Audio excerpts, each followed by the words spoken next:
Ռուբեն Ռուբինյանն ու այլ ՔՊԱ-ականներ հերթական անգամ կարճել են մեկ բառից, որովհետև Սերժ Սարգսյանի ուղերձի բովանդակությանը պատասխան չունեն։ Այդ ուղերձը անբարո բառի մասին չէր, այն հազարավոր զոհերի, հանձնված Արցախի, օկուպացված տարածքների, Բաքվի բանտերում պահվող հայ գերիների և ձեր իշխանության բերած ազգային աղետի մասին էր։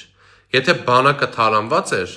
ապա այդ նույն բանակով ոնց էին պահվում սահմանները, Արցախը հայկական էր և Հայաստանից որևէ սանտիմետր հող օկուպացված չէր։ Իսկ ինչու հենց ձեր իշխանության օրոք Հայաստանը հասավ կապիտուլյացիայի, տարածքային կորուստների և պետական նվաստացման։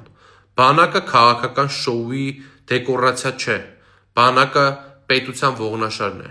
իսկ դուք այն վերածել եք PR-ի գործիքի, սեփական ձախողումները ծածկելու համար։ Եվ վերջում, Ռուբինյան,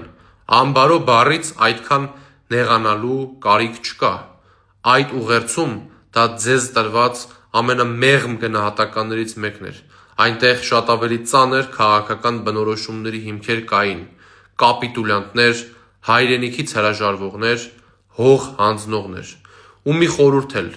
քիչ շփվեք ՔԼՉ-ի հետ, սկսել եք հայերենն էլ վատ հասկանալ։